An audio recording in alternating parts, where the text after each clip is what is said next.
দর্শক স্বাগত সোশ্যাল ইসলামী ব্যাংক নিবেদিত 7 দিনে এবং শুক্রবারে 7 দিন। আপনারা জানেন শুক্রবার মানেই আমরা এই অনুষ্ঠানে দাম্পত্য সংসারের গল্প নিয়ে আড্ডা দেই, প্রাণখোলা আড্ডা দেই। আজকে আমাদের সঙ্গে আছেন জাতীয় দলের সাবেক ফুটবলার জাহিদ হাসান এমিলি, যিনি মোহামেডানের দুর্দান্ত স্ট্রাইকার ছিলেন। তো খেলার মাঠে একজন দুর্দান্ত স্ট্রাইকার সংসার জীবনে কেমন খেলেন সেই প্রশ্নের উত্তর ভালো দিতে পারবেন তার স্ত্রী। আজকে তার স্ত্রী আমাদের সঙ্গে আছেন। স্বাগত জানাই নেক্সাস টেলিভিশনের 7 দিন অনুষ্ঠানে জাহিদ হাসান এমিলি এবং তারানা হাসান।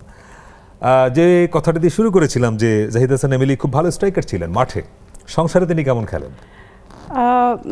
সংসারের থেকে বলবো যে বাবা হিসেবে he is very good person, আর সংসারটা তো আসলে আমাকেই সামলাতে হয়। এই ব্যাপারে একটু 50-50। সংসারে স্ট্রাইকার আপনি? হ্যাঁ, ইনি হচ্ছেন গোলকিপার বলা যেতে পারে। আচ্ছা, সংসারের ক্ষেত্রে 50-50, বাট বাবা হিসেবে হি ইজ ফ্যান্টাস্টিক। না, ওই যে বলে সংসার সুখের হয় রমণীর গুণে, মানে আপনার সংসার আপনার গুণে সুখের? হ্যাঁ, ডেফিনেটলি এরকম? ডেফিনেটলি। এই বিষয়ে আপনি একমত? না, অবশ্যই, কারণ ওই সংসারের যে বেশি কাজগুলি সেগুলি তো আমার থেকে ওই বেশি দেখে। তো ওই জায়গাতে আসলে আমার সময় দেওয়া হয় না, বাট সংসারটা ম্যাক্সিমাম রেসপন্সিবিলিটি আসলে ওই হ্যান্ডেল করে আর কি। মানে একটা সংসারের তো অনেক কাজ, কারণ এখন আবার আমার বাচ্চা হয়েছে, এখন তো আসলে কাজগুলির পরিধি দিন দিন বাড়ছে, স্কুল সব কিছু মিলিয়ে সেইগুলি আসলে ও বেশি হ্যান্ডেল করে, যার কারণে যে আমি বলবো যে দায়িত্বটা আসলে ওরই বেশি। এটি বাংলাদেশে খুব কমন। হাজব্যান্ড ওয়াইফের যখন একসঙ্গে কথা বলে, হাজব্যান্ডরা স্ত্রীকে খুব সমীহ করে কথা বলেন যে হ্যাঁ সেই সামলায়, সেই সব করে। এটা কি ভয়ে বলে আপনার মনে হয়? না, অ্যাকচুয়ালি ওখানেও মেবি 50-50 বলবো, যে কিছুটা ভয় কাজটা করেই, যে বাসায় তো যেতে হবে। সেই আপনাদের পরিচয় কি করে? এই বিবাহটা কি পারিবারিকভাবে না নিজেরাই? পরিচয়টা একটা বড় হিস্ট্রি আছে আর কি। আচ্ছা, হিস্ট্রি হলো যে আমি তো বেশি বড় না, মোটামুটি বড়, আবার যদি দীর্ঘ। যেটা হয়েছে যে আমি তো অ্যাজ এ প্রফেশনাল ফুটবলার, আমি ঢাকাতে 2002 সাল থেকে খেলি আর কি প্রফেশনালি। তো তারপর থেকে আমি 2002 আমার ব্রাদার্স ইউনিয়ন ক্লাব থেকে আমার শুরু হয়, স্টার্টটা হয়। দেন আমি 2006 সালে শিফট করি আবাহনীতে, ঢাকা আবাহনীতে যখন আমি খেলি 2 বছর ওখানে খেলি। দেন 2008-09 আমি আপনার মোহামেডানে আসি। এই মোহামেডান থেকে আসলে আমার ওর সাথে পরিচয়টা হওয়ার আর একটা ফাংশনে আসলে ওর সাথে আমার দেখা হয়, যেটা হচ্ছে যে আমাদের মোহামেডানের ম্যানেজার রয়েছেন জনাব আমিরুল ইসলাম বাবু, আপনি জানেন উনি বাংলাদেশ ফুটবল ফেডারেশনের অনারেবল মেম্বার এবং মহিলা টিমের ম্যানেজার। সো ওনার আপন ভাগ্নি হলো। সো ওনার ম্যারেজ অ্যানিভার্সারি ছিল গুলশানে একটা পার্টি সেন্টারে, পিঙ্ক সিটিতে। তো ওনারা আমাদের আসলে ক্লাব থেকে আর কি পুরো টিমকে আর কি ইনভাইট করে। তো ওখানে আসলে আমরা যাই প্লেয়াররা। তো যাওয়ার প্রেক্ষাপটে খাওয়া দাওয়া শেষ করে যখন আসলে আসবো আর কি, তখন আমি এরকমেরই বসা ছিলাম, সামনে প্রোগ্রাম হচ্ছিল, ও আমার পিছনে বসা ছিল, আমি সামনে বসে আসলে প্রোগ্রাম দেখছিলাম। তো হঠাৎ করে পিছনে ঘুরে আসলে ওকে দেখি আর কি। এটা কত সাল? এটা 2009। যখন দেখি, তো দেখার পরে প্রথমে কিছুক্ষণ মানে চোখাচোখি হয়েছিল। বাই দিস টাইম পরবর্তী সময় যখন প্রোগ্রাম শেষ, আর্লি ক্লাবে ফিরতে হবে, পরে একদিন পরে ম্যাচ ছিল। তো যখন ক্লাবে ফিরবো তখন মানে আমি চিন্তা করলাম যে যেহেতু মানে একটা দেখা হয়ে গেছে, নাম্বারটা কোনোভাবে দেওয়া যায় কিনা, আমার ফোন নাম্বার। তো পরে যখন লিফটে উঠে গেলাম তখন পর্যন্ত আসলে নাম্বারটা দিব কি দিব না একটা হেজিটেশন, কিভাবে দিব মানে কোন ওয়েতে দিব, একটা হেজিটেশন, আবার কি মনে করে, সবকিছু মিলিয়ে আসলে পরবর্তী সময় আমার একটা ছোট ভাই ছিল আমাদের সাথে খেলে, আরিফ। তো ওকে বললাম যে তুই নাম্বারটা কোনোভাবে দিতে পারছিস? তো ও লিফট থেকে নেমে গেছে, নেমে গিয়ে ও নাম্বারটা দিয়ে। আচ্ছা, নাম্বারটা দিয়ে কি বললো সে? নাম্বারটা দিয়ে আসলে কিছুই বলেনি। আমি পানি খাচ্ছিলাম একটা গ্লাসে, আমার পানিটা শেষ হয়ে গেছে, গ্লাসের মধ্যেই চিরকুটে যে নাম্বারটা লেখা ছিল ওটা গ্লাসে ফেলে দিয়ে গেছে। গ্লাসের ভেতরে মানে পানি ছিল, পানি শূন্য গ্লাস। আমি পানিটা খেয়ে নিয়েছিলাম, তারপরে আর কি ওটা ওখানে দিয়ে গেল। তো তারপর কি লেখা ছিল? শুধু ফোন নাম্বার, শুধু এমিলি দিয়ে নাম্বারটা লেখা ছিল। আচ্ছা। তো আমি পিক করে আমার ফ্রেন্ড ছিল, ওকে বললাম যে তোকে দিছে নাম্বার, নিয়ে ফোন করে কথা বল। আচ্ছা। তো ও ফোন করলো, কথা বললো। তো ও আর কি বেসিক্যালি আমাকেই খুঁজতেছিল। তো আমি তো বরাবরই একটু হেলদি টাইপের, তো ও আবার ফোনে বলছিল যে ওই আপুটাকেই চাচ্ছি একটু হেলদি করে, যে আপুটা আপনি কি সে? ও বলছে না আমি ওর ফ্রেন্ড। পরে বললো যে না ওই আপুকেই দিতে হবে, ওই আপুকে ফোনটা দেন। ওই তো তারপরে কথা বলা, ওই রাতে কথা বললাম কিছুক্ষণ, কথা বলা শুরু আর কি ওদের মানে থেকেই। ফোন নাম্বার বিনিময়, মানে নরমালি যেটা চিঠি দেয় কিন্তু আপনি দিলেন ফোন নাম্বার। ওই সময় তো আর চিঠি চলছিল না, চিঠির চিঠি টাইমটা চিঠি উত্তর যুগ।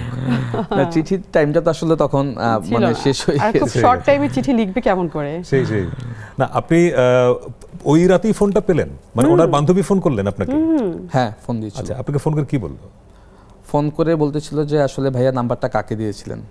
আমরা তো এখানে কয়েকজন ছিলাম, বেশ কয়েকজন।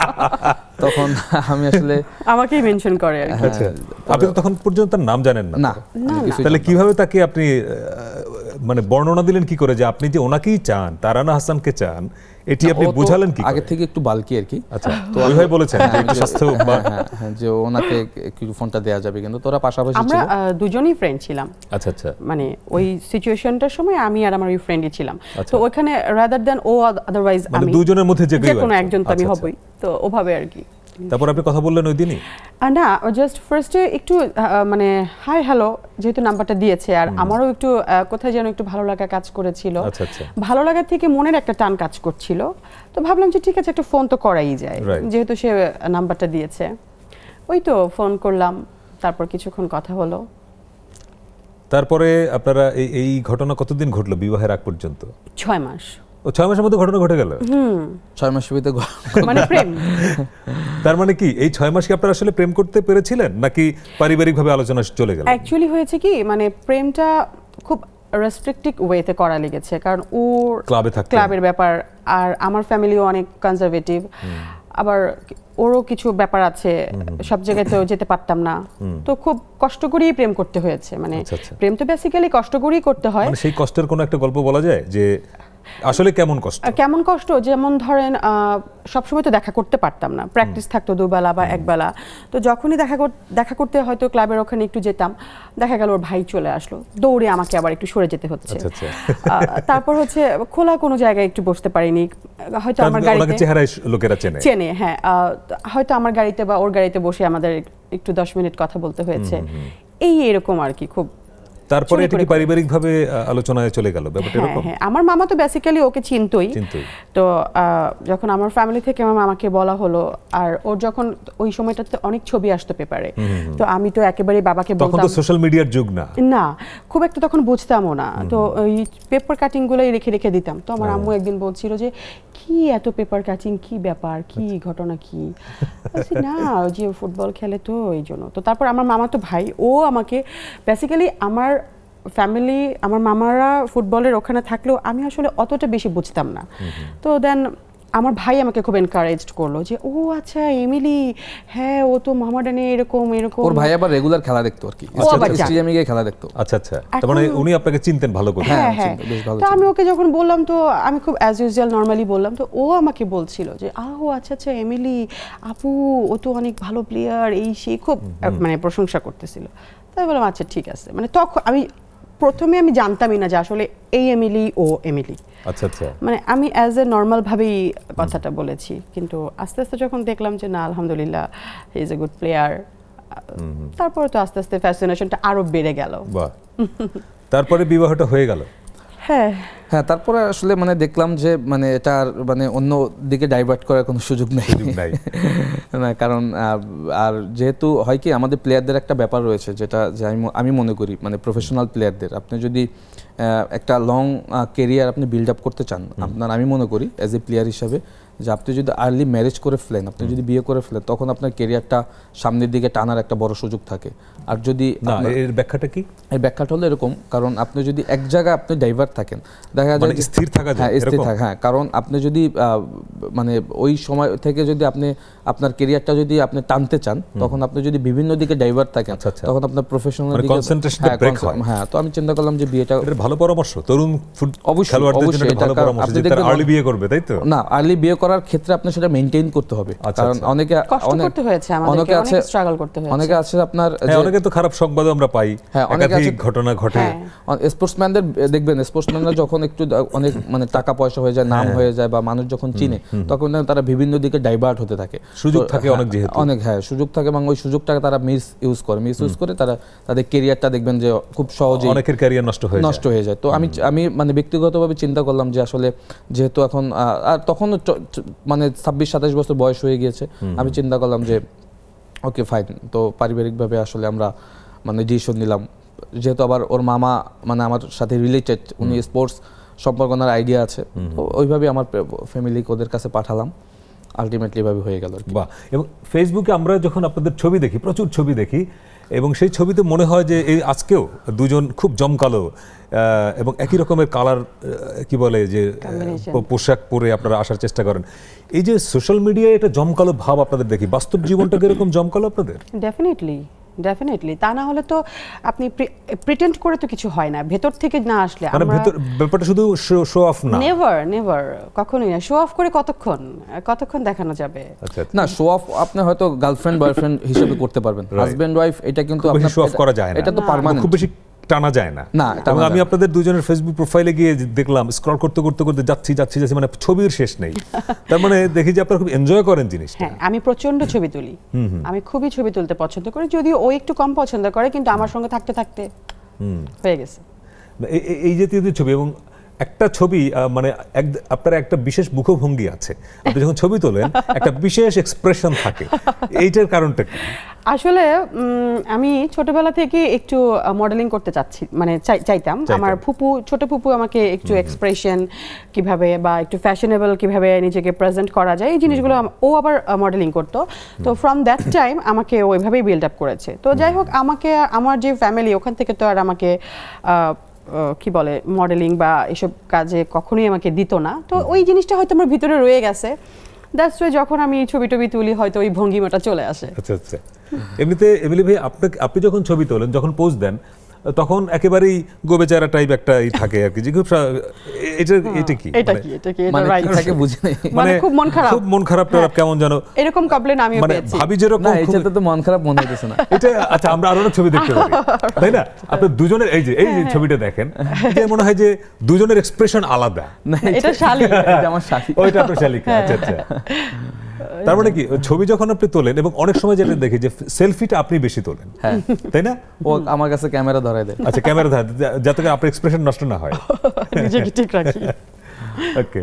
আচ্ছা, এই ছবিটা কোথায়, কোন সময় মনে আছে? হ্যাঁ, ডেফিনেটলি সব ছবি মনে আছে। চা বাগানে। হ্যাঁ। আচ্ছা, আমরা আরো কিছু ছবি দেখি। বাহ। আচ্ছা, এগুলো কি আপনার সেলফি? সেলফি থেকে অসম্ভব সুন্দর আসছে, কিন্তু মনে হয় যে এটা খুব প্রি প্ল্যান করে একেবারে সুন্দর করে আয়োজন করে। ছবি সুন্দর না আসলে আমার মুড অফ হয়ে যায়, তো এর জন্য আমার জামাই খুব চেষ্টা করে আমাকে হ্যাপি রাখার জন্য, যে ছবিটা সুন্দর করে তুলে দিই। মানে কোনো প্রোগ্রামে গেলে ইন কেস যদি ছবিগুলি খারাপ আসে, ওইদিন বাসায় আসার পরে আপনার মানে ওই প্রোগ্রামটাই আর কি আসলে মানে একটা ঝামেলা হয়ে যায়, বিপজ্জনক অবস্থা হয়। তো চেষ্টা করি আসলে ছবিগুলি অ্যাটলিস্ট ভালো তোলার। এই যে বাসায় আসার পরে ঝামেলার কথাটা, বাংলাদেশের নারীদের একটা কমন ডায়ালগ আছে, হাজবেন্ডের প্রতি তারা করে যে আমি বলে তোমার সংসার করে গেলাম। এই ডায়ালগ কতবার শুনেছেন? না, এটা তো রোজ আমি মনে করি যে একবার দুবার শুনতে হয়, কারণ রোজ এই কারণে শুনতে হয়, এখন যেহেতু আমার বাচ্চা হয়ে গেছে, ঠিক আছে, আমার বাচ্চাটা মানে অসম্ভব ক্লেভার আর কি, মানে ওকে মেনটেন আমরা দুইজন করতে পারি না। তো ওই ক্ষেত্রে দেখা যায় যে প্রায় আমাকে এই কমপ্লেনটা দেয় যে আমি আসি দেখেই সংসার টিকছে, আনালে সংসার অনেক আগে নাকি চলে যেত। এটা সত্যি, এটা শুধু বলার জন্য বলি না, এটা সত্যি। আপনি মিন করেই বলেন? হ্যাঁ, সত্যি। না, কারণটা কি, ব্যাখ্যাটা কি? না, মানে একটা সংসার টিকাতে গেলে তো আসলে স্যাক্রিফাইস করতে হয় অনেক। আর যখন ও মানে একদম যখন আমাদের নতুন বিয়ে হয়, তখন ওর ক্যারিয়ার ছিল একেবারে অনেক তুঙ্গে। তো ওকে ছাড়া থাকা মানে ও দেশের বাইরে চলে যেত, অনেক একাকিত্ব ফিল হতো। মানে বিয়ের 6-7 বছর ওকে আমি একদমই মানে টাইম দিতে পারেন নাই। আচ্ছা। এই যে সেলফি টেলফি এগুলো তো এখন, এগুলো যখন বিয়ের পর তো তখন আমার খুব মনে পড়তো ওর কথা, মিস করতাম ওকে, মানে ও আমাকে টাইম দিতে পারতো না, আর আমিও কিছু বলতাম না, কারণ এখন খেলাধুলা করতে হবে, ক্যারিয়ার। তো ওই সময়টা খুব কষ্টের ছিল আমার, তো সবকিছু মনে পড়ে এখন, এই জন্য তখন খোটা দেই। এখন প্রতিশোধ নিচ্ছি। এই ছবিটা খুব মানে জমকালো, মানে ব্যাকগ্রাউন্ডে লাল, আপনাদের ড্রেসও লাল, ভ্যালেন্টাইন, এবং আপনারা সবসময় একই কালারের পোশাক পরে যান কেন? আসলে না, এটা না আমাদের হয়ে যায়, মানে প্রথম দেখলাম হয়ে গিয়েছে। তো তারপর এখন যখন দেখি যে আমি একটা ড্রেস পরেছি, তখন আমি ওকে বলিও নাই যে তুমি এটা পরো, তো দেখি উনিও আলমারি থেকে ওই কালারের পরে এসে বলে যে হ্যাঁ আমি পরলাম। সো হয়ে যায়, এক ধরনের সমীহ করা আর কি, হয়ে যায় এটা। আচ্ছা, আমরা আরো কয়েকটা ছবি আপনাদের দেখতে চাই। আপনার ছেলের কথা বলছিলেন, তো আপনার ছেলের সঙ্গে অনেকগুলো ছবি দেখলাম, খুব বিউটিফুল। আমরা আচ্ছা এই যে ওর এটা আমার birthday- মামার বাসায়। আচ্ছা এটা কার বার্থডে? আমার বোনের মামার মেয়ে, ও বড় মেয়ে, আপনার কানাডাতে আছে। ছেলেটার নাম কি? তুরান হাসান। ওর নাম তামজিদ হাসান তুরান। তামজিদ হাসান তুরান, তুরান, ডাকনাম তুরান, তুরান। হ্যাঁ। ওর বয়স এখন কত হলো? 6। 6 বছর। আচ্ছা 6 বছর, তুরান ছেলে তো? হ্যাঁ। বাহ। এবং আমরা ফেসবুকের অনেক ছবি দেখি। আচ্ছা আপনার মনে আছে এমিলি ভাই, যখন আপনি বাবা হলেন যেই দিন, ওই দিনটা মনে আছে যে, এবং সেই ফিলিংটা কেমন ছিল মনে আছে? মনে আছে এই কারণে, কারণ অনেস্টলি আমি আসলে আমি যখন বাবা হই তখন আমি ক্লাবে ছিলাম আর কি। আমার তখন মানে প্রচণ্ড খেলার প্রেশার। ও হসপিটালে তো আমি কোচের কাছ থেকে 2016 সাল, রাইট 2016 আমি যখন মানে যখন ডেলিভারি হবে আর কি, আমার পরের দিন ম্যাচ ছিল, আমি ওই ম্যাচটা খেলতে পারিনি অনেস্টলি। আমি কোচের কাছ থেকে ছুটি নিয়ে হসপিটালে যাই। যাওয়ার পরে মানে আমি খুব মানে ফিল করছিলাম যে আমি বাবা হব, এরকম একটা মানে ভিতর থেকে। এটা আসলে যারা বাবা হয় তারাই আসলে এই জিনিসটা মানে রিয়েলাইজ করতে এবং তারা আসলে এটা বিশ্লেষণ করতে পারবে। আমি হয়তো বলে সবাইকে বোঝাতে পারবো না। তো আমি ওয়েট করছিলাম যে কখন আসলে আমার ছেলেকে আমার কাছে দিবে। তো অপারেশন হচ্ছে আমার বাইরে ওয়েট করছি এবং মাশাআল্লাহ যখন আমার ছেলে হলো তখন তো ডক্টর নার্সরা নিয়ে এসে আমার কাছে দিল। প্রথমে যদিও আমি নেই, আমার শাশুড়ি ছিল। আমার শাশুড়ি যদি এই মুহূর্তে নাই দুনিয়াতে, নিয়ে মারা গিয়েছেন। কারণ উনি থাকলে হয়তো যে আমার সন্তানকে নিয়ে যে এখন এই যে আমাদের যে মানে টাইপ, আমরা যে মানে আমাদের সন্তান মানে একটা সন্তানকে মানুষ করতে গেলে কিন্তু আপনাকে অনেক স্যাক্রিফাইস করতে হয়। তো সেই জায়গাতে আসলে দাদা দাদি নানা নানি তার কিন্তু একটা বড় সাপোর্ট, বড় ভূমিকা, স্পেশালি নানির সাপোর্টটা বেশি লাগে। তো সেই ক্ষেত্রে আমার শাশুড়ি আসলে মানে ওনাকে আমি মানে প্রত্যেকটা মুহূর্তে মিস করি যখন আমি আমার ছেলেকে আর কি আমি মানে বিল্ড আপ করি বা বড় করি বা প্রত্যেকটা কাজে আমি ওনাকে মিস করি। কারণ উনি থাকলে আসলে আমার এই স্ট্রাগলটা করতে হতো না। কারণ একটা বাচ্চা মানুষ করতে গেলে কিন্তু আসলে তাদের একটা বড় দায়িত্ব উনি পালন করে। ডেফিনেটলি এবং আমি খুব কাছ থেকে দেখেছি যে আমার ছেলে হওয়ার 6 মাস পরে উনি মারা যায় আর কি। এবং মারা যাবে ওই 6 মাসে আমি দেখেছি উনি আসলে তার জন্য কতটা কষ্ট করেছে মানে অনেস্টলি। এবং আমি দেখতাম যে আমার ছেলেকে সে কোলে নিয়ে মানে ঘুমিয়ে সে মানে বসে বসে ঘুমাচ্ছে আর আমার ছেলে তার কোলে, মানে রাতের পর রাত আমি এরকম দেখেছি। সে কাউকে দিত না, সে একাই হ্যান্ডেল করতো। এই স্যাক্রিফাইসটা একজন পুরুষ আসলে কোনোভাবেই। আমি তো মানে রীতিমতো বিরক্ত হয়ে যাই যখন দেখি আমার ছেলে একটু দেরি করে ঘুমায় বা ঘুমাচ্ছে না বা ওকে দুধ বানিয়ে দিতে হয় বা ওর কোনো কাজ করতে হয়। আমরা দুজনই মাঝে মাঝে বিরক্ত হয়ে যায়। তো সেই ক্ষেত্রে আমি জানলাম যে মানে দেখলাম যে আমার শাশুড়ি থাকলে হয়তো এই স্ট্রাগলটা আমাদের আর হতো না এবং ও আরও মানে পরিপূর্ণভাবে বিল্ড আপ হতে পারতো। তো তখন আপনি যেটা বলেছিলেন যে আমার ছেলে হওয়ার তখন আমার কোলে দিল, মানে এটা আসলে আমি বলবো যে এটা আপনি বিশ্লেষণ করে আপনাকে আসলে বোঝানো যায় এবং মায়ের অনুভূতি আরো তীব্র। এবং সেটি আমরা শুনবো একটা ছোট্ট বিরতি নিয়ে আসি। দর্শক, আজকে আমরা জাহিদ হাসান এমিলি এবং তার স্ত্রী তারানা হাসানের সঙ্গে কথা বলছি তার সংসারের দাম্পত্যের গল্প নিয়ে। ফিরছি একটা বিরতি নিয়ে, সঙ্গে থাকবেন। দর্শক, বিরতির পরে আবারও স্বাগত সোশ্যাল ইসলামী ব্যাংক নিবেদিত 7 দিনে। আজকে আমরা আড্ডা দিচ্ছি জাহিদ হাসান এমিলি এবং তার স্ত্রী তারানা হাসানের সঙ্গে, তাদের সংসারের গল্প, তাদের দাম্পত্য জীবনের গল্প। তারানা হাসান, বিরতির আগে যে প্রশ্নটা আমি করেছিলাম এমিলিকে, যে বাবা হওয়ার যে ফিলিং উনি বলছিলেন ওনার মতো করে, কিন্তু তার চেয়ে অনেক সন্তান জন্ম দেওয়ার ক্ষেত্রে মূল ভূমিকাটা তো মায়ের, এবং উনি যে কষ্টটা করেন সেটি বাবার পক্ষে মানে অনুভব করাও কঠিন। ফলে আপনি যদি মা হলেন, ওই দিনের ঘটনাটা মনে আছে আপনার? নিশ্চয়ই মনে আছে। মানে অনুভূতিটা কেমন ছিল? আসলে অনুভূতি বিহীনই ছিলাম, এতটা বেশি অনুভূতি ছিল। বিষয়টা হচ্ছে এরকম যে আমাকে তো সি সেকশনের মাধ্যমে তুরানকে নেওয়া হয়। তো আমি তো মানে আমার হাফ আমি ফিল করতে পারছি না, বাট আমার সেন্স আছে, আমি দেখছি। তো ফার্স্ট ওকে যখন বের করলো, আমি ফার্স্ট ওর কান্নার আওয়াজটা শুনি। তো কান্নার আওয়াজটা শোনার পরে আমি স্যারকে বলছি, মানে আমার যে ডক্টর হাফিজ স্যারকে বলছিলাম যে স্যার আমার বেবি কান্না করছে। তো স্যার বলছে হ্যাঁ, এখানে তো তোমারই সি সেকশন হচ্ছে, আর তো কারো না, তোমার বেবি। তো এটা বলতে বলতে দেখলাম তুরানকে একদম আমার মুখের কাছে এটা ধরলো। তো ও একটু ওয়েট একটু কম হওয়ায় ওকে আবার সাথে সাথে একটু এনআইসিউতে অক্সিজেনের জন্য নিয়ে যাওয়া হয়। তো খুব অল্প সময়ের জন্য আমার কাছে ওকে ধরলো। তো আমার আসলে মন ভরেনি। তারপরে ওকে যখন আবার ক্লিন আপ করা হলো তখন আমি বললাম স্যার আমাকে আবার একটু ওকে দেখান। তো আবার একটু ওকে দেখানোর পরে তো বের করে নিয়ে গেল ওদের কাছে। তো আসলে একটা নারীর পূর্ণতা তো আসলে মা হওয়াতেই। এখন ও জন্মের পরে এই জিনিসটা বুঝতে পারি, আসলে এটা একটা ঐশ্বরিক ব্যাপার, একটা অন্যরকম ফিলিংস, বলে বোঝাতে পারবো না। মা হিসেবে যদি আপনাকে বলি যে 100 নম্বরের মধ্যে আপনি আপনাকে কত দেবেন? মা হিসেবে 190 এর মধ্যে? না, 100 এর মধ্যে কত দিবেন? 100 এর মধ্যে 80 দিব। 80? হ্যাঁ। আপনার কি মনে হয় 80 পাবেন? মা হিসেবে? মাঝে মাঝে কম পাবে, মাঝে মাঝে আশের বেশিও পাবে, মাঝে মাঝে বেশি পাবে, মাঝে মাঝে কম পাবে। আচ্ছা আচ্ছা। জাহিদ হাসান এমিলি, একটা বিষয় ধরেন, আপনি তো বাবা হওয়ার অনুভূতিটা বললেন, একটা সংসার আসলে টিকে থাকে কিসের উপরে? অবশ্যই বিশ্বাস। মানে এই জেনারেশন, আমাদের যে জেনারেশন আর কি, 90s পর আমরা যারা মানে জন্মগ্রহণ মানে যারা আর কি বড় হয়েছে আর কি, তাদের অবশ্যই বিশ্বাস। কারণ এখন যে দুনিয়া, মানে এখন যে পৃথিবী, বিশ্বাসের ঘাটতি অনেক বেশি। অবশ্যই দেখবেন আপনি আমাদের দেশের এই এই এই এই সোশ্যাল মিডিয়া আসার পরে, প্লাস হলো যে আপনার সব কিছু মিলে যখন মানে মানুষ চলতে যায়, তখন কিন্তু মানে ভুল ভ্রান্তি কিন্তু হতেই থাকে একটার পর একটা। তো সেইখান থেকে আসলে সংসার জীবন আমি মনে করি যে মানুষের এই বিশ্বাসটা বললেন, বিশ্বাস শুধু হাজব্যান্ড ওয়াইফ নেই, যে আমরা একটা সুন্দর ছবি দেখছি আপনার সঙ্গে সন্তানের সঙ্গে বাবার সম্পর্কের যে বিশ্বাস, ডেফিনেটলি এটা হয় কি, দেখবেন অনেক বাবারা আছে তাদের সন্তানকে টাইম দিতে পারে না। বাট আমি বলবো যে টাইম দেওয়াটা সন্তানদেরকে সবচেয়ে বড় ব্যাপার। যদি আপনি আপনার সন্তানকে মানুষ করতে চান, দেখবেন সন্তানদেরকে টাইম দিবেন, আপনি আপনার মতো করে ওকে বড় করতে পারবেন। যখন আপনার সন্তান থেকে বাইরে থাকতে হয় কাজের প্রফেশনের জন্য, অনেককে বাইরে থাকতে হয়, বাট তারপর আপনার সন্তানকে আপনাকে যে প্রপার টাইমটা সেটাকে দিতে হবে। আদারওয়াইজ কিন্তু আপনার সন্তান যদি একবার যদি সে অন্য পথে চলে যায়, বা অন্য যদি তার যদি লাইনটা খারাপ হয়ে যায়, সে কিন্তু আসলে ওখান থেকে তাকে কিন্তু রিকভারি করা কিন্তু সো টাফ। তো সেই ক্ষেত্রে আমি বলবো যে সন্তান এবং বাবা সন্তানের যে ভালোবাসা বা তাদের যে সময় দেওয়াটা, সেইটা আমি মনে করি যে খুবই প্রয়োজন।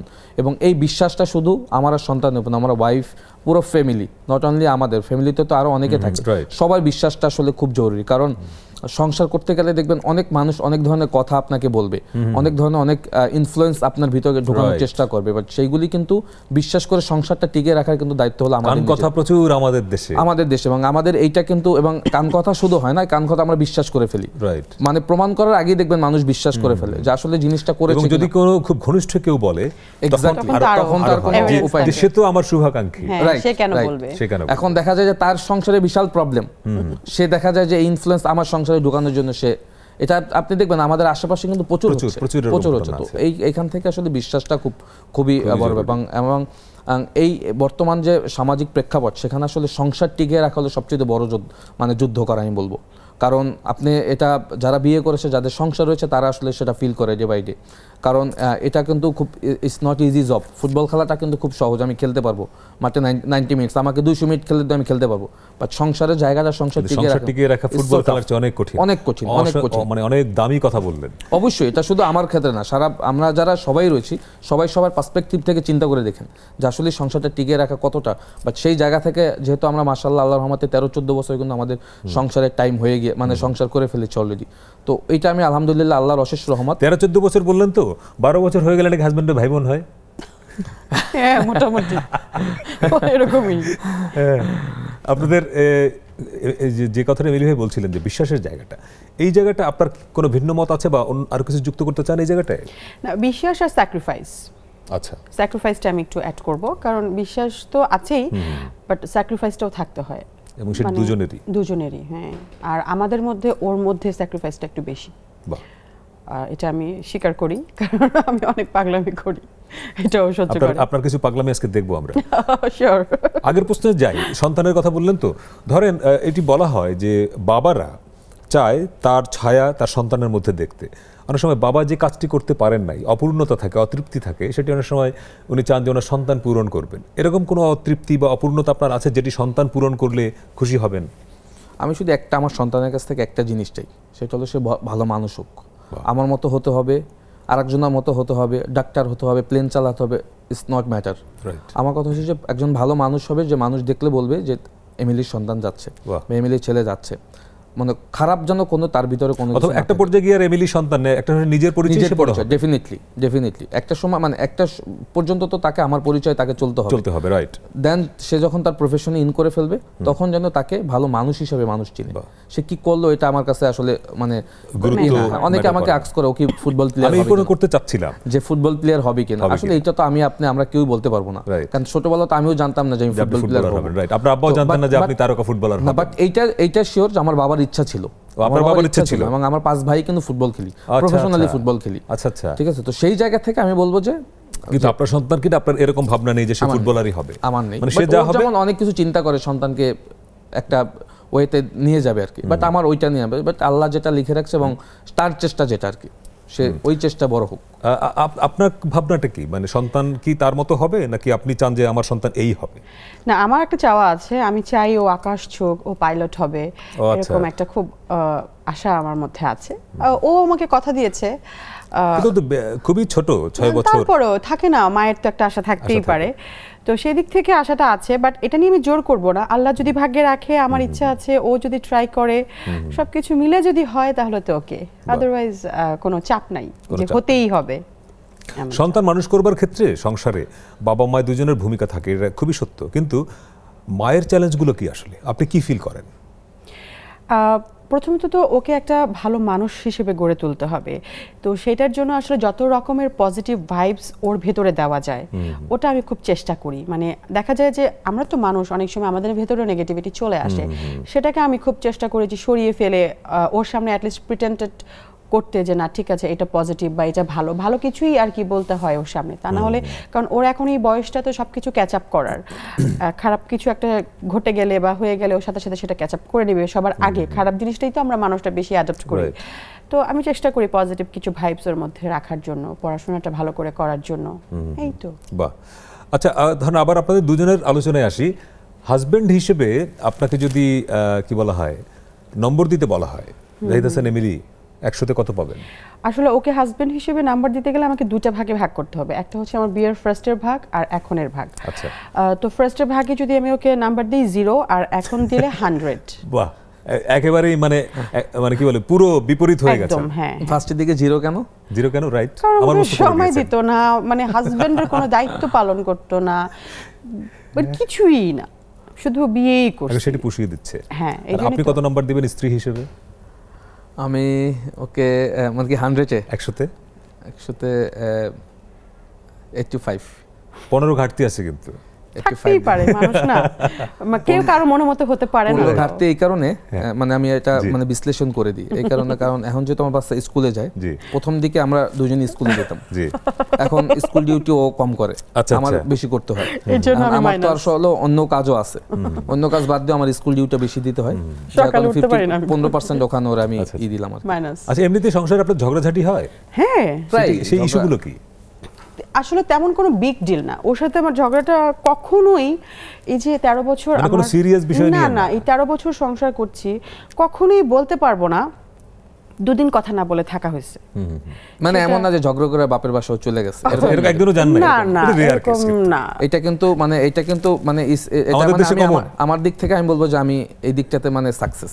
কারণ ঝগড়া হওয়ার পর যদি বউ বাপের বাড়ি না যায় তাহলে কি ঝগড়া হলো? তো সেই দিক থেকে ঝগড়া হয় না, সেদিন মনে করেন সে যায় নাই, সেখান থেকে আপনি বলতে পারেন আমি 100-তে 100। কিন্তু না, ঝগড়া হলেও মানানোর চেষ্টা করে, যার কারণে আসলে ওটা লেন্দি হয় না। ধরেন বিয়ের আগে থেকে 6 মাস আর এখন 13 বছর, এমন কোনো কথা মনে হয় যে কথাটি এমিলিকে বলা দরকার বলতে পারি নাই? ওকে তো আমি আসলে অনেক ভালোবাসি, আগেও অনেক ভালোবাসতাম, এখন আরও ভালোবাসার সাথে রেসপন্সিবিলিটিটাও বেশি যুক্ত হয়েছে। তো এটা হয়তো ওভাবে করে বলা হয়নি, বাট এটাই আর কি ভেতরে সবসময় কাজ করে, যে এটা কি আসলে ও বোঝে বা জানে বা ফিল করতে পারে যে আমি ওকে ভালোবাসি। না বললেও চলে, তাই তো? আপনার কখনো মনে হয়েছে যে কথাটা বলা দরকার তাকে, বা এখন? না, ওকে তো আসলে সব কথাই বলা হয়ে গেছে, কারণ 13-14 বছর যেহেতু সংসার, সব কবিতা লেখা হয়ে গেছে, কথা তো সব বলাই হয়ে গেছে। এখন আর আসলে পুরনো কথা তো আর বারবার বলার কোনো কিছু নাই। রাইট, ভালোবাসি এই কথা তো আসলে বললেও, এর বাইরে আর কোনো কথা আছে? এর বাইরের কথা হচ্ছে যে এখন আসলে মানুষের কিন্তু 3টা জীবন আমি মনে করি, একটা মানুষের একটা জীবন, আমি মনে করি 3টা জীবন। বিয়ের আগে একটা পার্ট, বিয়ের পরে আর একটা পার্ট, আপনার যখন বাচ্চা হয়ে যাবে তখন আর একটা পার্ট, এটা আমি ফিল করি। তো এখন যেহেতু আমাদের একটা বাচ্চা হয়ে গেছে, তো আমাদের কিন্তু এখন focus on our baby. Right, by this time আমাদের এর ভিতরে চালিয়ে নিয়ে যেতে হবে। তো বাচ্চা যদি আসলে আমাদের দ্বারা কোনোভাবে কষ্ট না পায়, এই জিনিসটা ওর কাছে আমার রিকোয়েস্ট থাকবে, কারণ একটা বাচ্চাকে মানুষ করা is not easy job. So সেই ক্ষেত্রে আমাদের স্যাক্রিফাইস বা আমাদের কার্যকলাপ, আমাদের যে কাজগুলি, সেইগুলি যেন আমরা প্রপার করি, যাতে বাচ্চাটা আমাদের মানুষ হয়, এবং বাচ্চাটা আমাদের কাছ থেকে যেন কোনো ব্যাড এভিডেন্স না নিতে পারে। তো সেই জায়গা থেকে আমরা বলবো যে আমরা ওই জায়গাটা যদি আমরা ফোকাস করি, দেন কিন্তু নেক্সট আমরা যত বছর বাঁচি, আল্লাহ আমাদেরকে রাখে, আমি মনে করি যে আমরা আরও মানে কোয়ালিটি টাইম পাস করতে পারবো সবাই। আমরা ফিরে এসে আপনার টিকটক নিয়ে কথা বলবো। দর্শক, আজকে আমরা কথা বলছি জাতীয় দলের সাবেক ফুটবলার জাহিদ হাসান এমিলি এবং তার স্ত্রী তারান হাসানের সঙ্গে। ফিরছি একটা ছোট্ট বিরতি নিয়ে, সঙ্গে থাকবেন।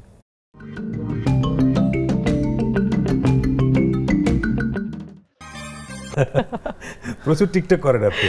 হ্যাঁ। কারণ কি? আসলে টিকটক আমি কখনোই করতাম না। আমি বললাম না যে আমার মধ্যে এই জিনিসগুলো একটু বেশি কাজ করে, তো আমি আগে ব্লুটুথ ওপেন করে একটু লিপসিং করতাম। তো আমার ফ্রেন্ড জান্নাত, ও এখন আমেরিকাতে আছে, তো আমাকে বলছে যে তুই এইগুলা কেন করতেছিস, তুই তাহলে টিকটক কর। আমি বলছি না দোস্ত, টিকটক তো মাত্র 16 সেকেন্ড 15 সেকেন্ডে আমার হবে না। বলে না না তোর মজা লাগবে। তো ও আমাকে জোর করে টিকটক আইডিটা খুলে দেয়। বেসিক্যালি আমি কখনোই এটা খুলিনি। এখন ও আমাকে খুলে দিয়েছে, তারপরে তো টিকটক করতে করতে দেখি যে খুব মজা লাগতেছে, খুব ভালো লাগতেছে। এখন তো এরপরে একটা আইডির পাসওয়ার্ডও ভুলে যাই, আবার আরেকটা আইডি খোলা হয়, ওই খুলে দেয় আমাকে। অ্যান্ড দেন কখন যে আমার 36,000 ফলোয়ার হয়ে গেল, মানে আমি তো এটা নিয়ে সিরিয়াস না, আমি তো জাস্ট আমার নিজের ভালো লাগার জন্য করি, বা ওর ভালো লাগে কিছু কিছু গান। এই তো যেমন এই গানটা যেটা প্লে হলো, মানে এটা তো ওর খুবই পছন্দের গান। এটা আমি এই গানে আমি 3টা টিকটক করেছি, যেহেতু এটা ওর পছন্দ। আরেকটা দেখি, আরেকটা দেখি।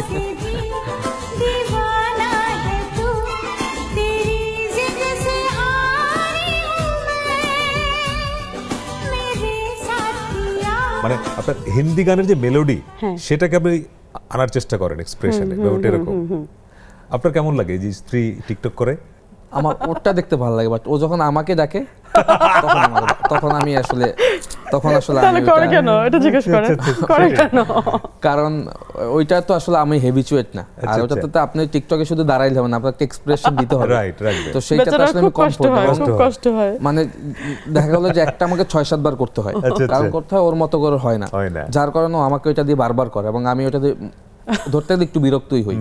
বাট ও যেটা করে ওইটা আমার দেখতে মোটামুটি কমফোর্ট লাগে। রাইট। না, টিকটকের প্রসঙ্গে আসলে আমরা ধরেন একটু সোশ্যাল মিডিয়ার আরও যেসব প্ল্যাটফর্ম, ফেসবুক, ইউটিউব যেসব বলে, এখন সবাই অভ্যস্ত হয়ে যাচ্ছে, কিন্তু সোশ্যাল মিডিয়া আমরা যে ব্যবহার করছি, এটা কি ঠিকঠাক আছে, আমরা রাইট ট্র্যাকে আছি বলে মনে হয় আপনার?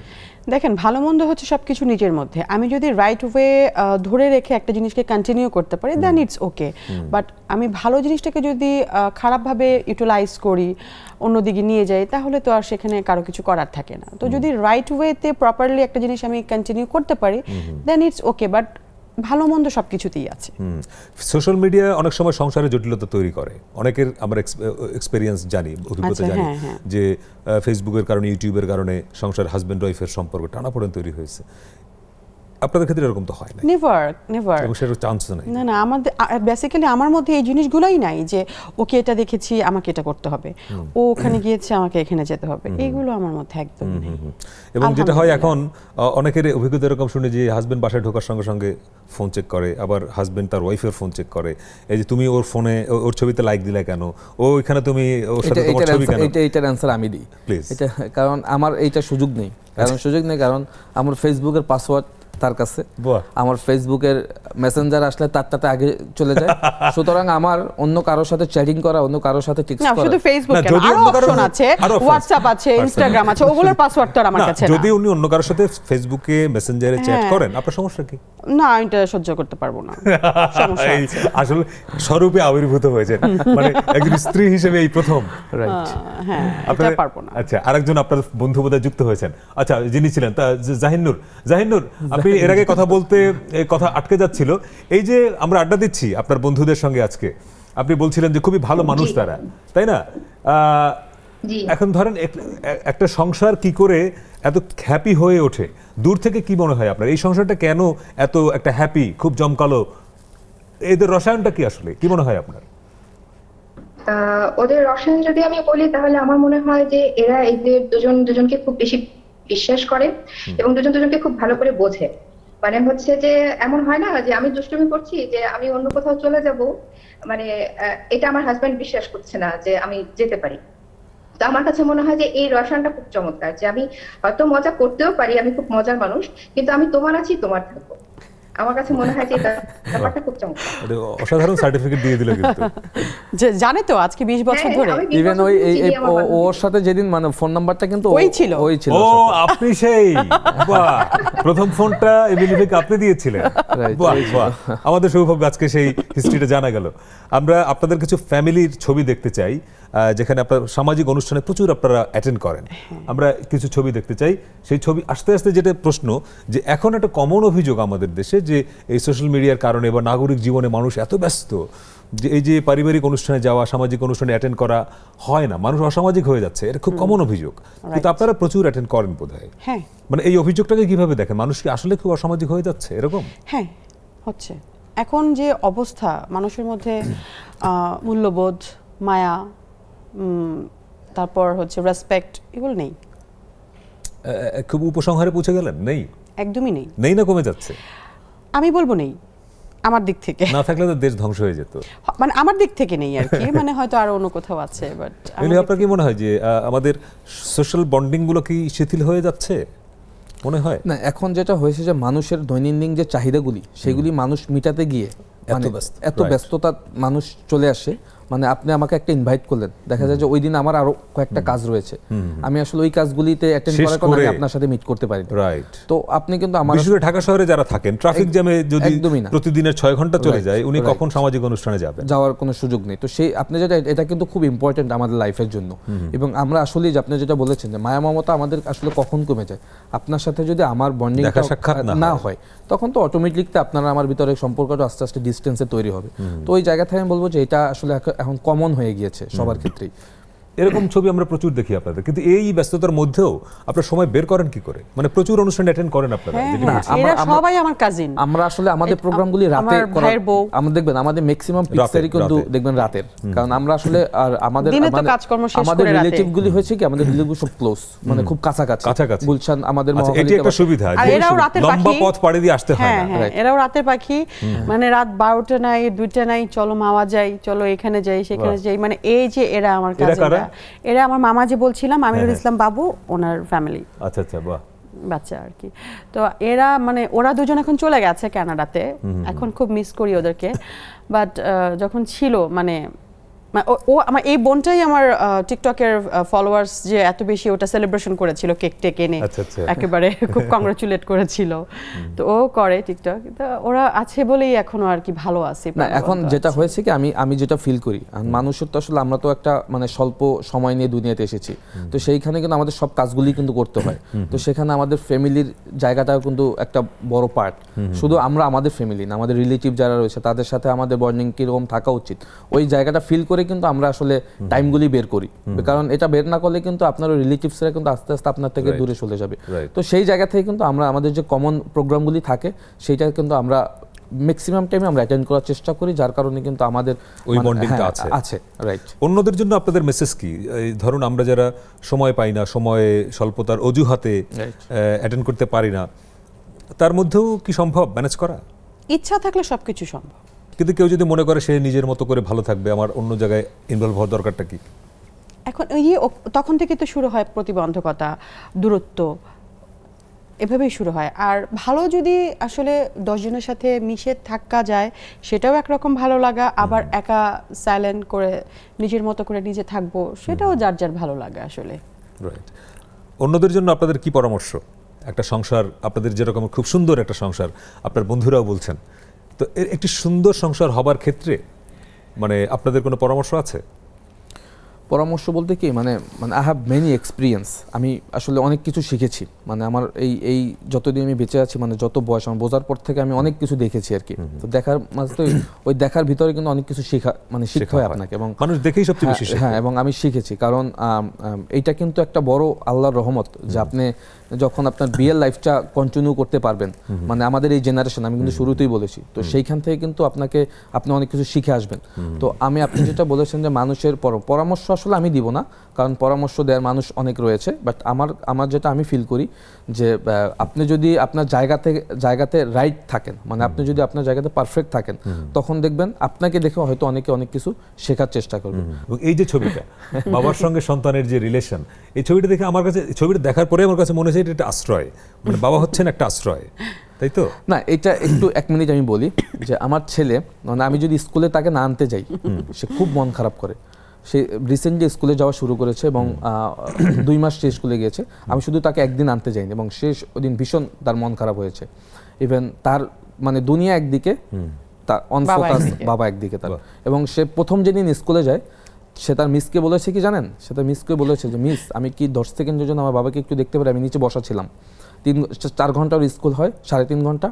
আমি প্রথম দিন স্কুল থেকে আসিনি, কারণ প্রথম দিন তার স্কুল সে হয়তো কোনো কিছু ফেস করতে পারে বা তার খারাপ লাগতে পারে। আমি স্কুলের নিচে বসা ছিলাম এবং সে স্কুলের প্রথম ক্লাস শেষ হওয়ার পরে তার মিসকে বলেছে মিস আমি কি আমার বাবার সাথে একটু নিচে 10 সেকেন্ড দেখা করতে পারি? এরপরে আরো একটা লাইন বলেছিল যে আমি আমার বাবাকে ছাড়া এক মুহূর্ত থাকতে পারি না। মাই গড, 6 বছরের বাচ্চাটা বলেছে। তো ওর জন্য মানে এই ফার্স্ট বাবাকে ছাড়া একটু বেশিক্ষণ থাকা আরো সুন্দর ছবি। তো এই আমি আপনাদের প্রোগ্রামে আসার সময় সে কিন্তু মানে আমাকে অনেক রিকোয়েস্ট করেছে যে বাবা আমি ও আপনি নিয়ে আসতে পারতেন, তাহলে আর প্রোগ্রাম হতো না। দেখা যেত যে সারাক্ষণ আমার তো। সো আমি এটা ফিল করি এবং আমি খুব হ্যাপি। আমি এই কারণে হ্যাপি যে ও আমার প্রতি ওর ভালোবাসাটা এত বেশি এবং আমিও ওর প্রতি আসলে এই ভালোবাসাটা আসলে দেখানোর চেষ্টা করি না, বাট আমি ওকে মানে বুঝাই যে আমি তোমাকে ভালোবাসি। কারণ আবার বেশি দেখালে দেখা যায় যে ছেলেরা আসলে বাচ্চাদের কথা এই টাইমটাই কিন্তু গ্রুপের একটা জায়গায় নিয়ন্ত্রণও করতে হবে, রাখতে হবে। তো আমি আসলে ওই জায়গাটা আসলে মানে ওকে আমার ভিতর থেকে দিয়েছি যে মানে আমার সব একদিকে আর ও একদিকে। আপনাদের এই বন্ধন অটুট থাকুক। আমরা সবশেষ একটা ছবি দেখে আমরা অনুষ্ঠানের এই ছবিটা, এটা কোন সময়ের ছবি মনে আছে আপনাদের? হ্যাঁ, এটা তুরান হবার না, এটা ভেরি রিসেন্ট আমার মনে হয়। না, এটা গ্লোরিয়া জিন্সে তুরান হবার আগের ছবি। আর সন্তান হবার আগের ছবি। হ্যাঁ। আমরা আপনাদের দুজনকে অনেক ধন্যবাদ জানাই এবং আপনাদের সংসার এরকম বন্ধন অটুট থাকুক। আপনি খেয়াল করবেন আমাদের টেলিভিশনের যে লোগো সেখানে কিন্তু হাতের ছবি, মানে নেক্সাস মানে হচ্ছে বন্ধন। ফলে আমরাও চাই আপনাদের এই যে হাতের যে ছবি এরকম বন্ধন, এরকম অটুট থাকুক বন্ধন। আপনাদের মতোই হ্যাপি ফ্যামিলি হোক সবার। অনেক ধন্যবাদ আমাদের স্টুডিওতে আসার জন্য। আপনাকে ধন্যবাদ, নেক্সাস টিভিকে ধন্যবাদ। নেক্সাস টিভিতে এর আগে আমি বেশ কয়েকবার প্রোগ্রাম এসেছি, স্পোর্টসের প্রোগ্রামে। এই প্রোগ্রামটা ডিফারেন্ট। আপনাদেরকে অনেক ধন্যবাদ এবং নেক্সাস টিভিতে আমি এবং আমার ওয়াইফ এবং আমাদের পরিবারের পক্ষ থেকে অনেক ধন্যবাদ দিতে চাই। এত সুন্দর একটা প্রোগ্রাম আমাদের দুজনকে অনেক ধন্যবাদ আপনাদেরকে। আপনাদের জন্য শুভকামনা থাকলো। দর্শক, এই ছিল আজকের 7 দিনে সংসারের গল্পে। জাহিদ হাসান এমিলি এবং তারান হাসানের মতো সুখী হোক সবার দাম্পত্য জীবন। ভালো থাকবেন।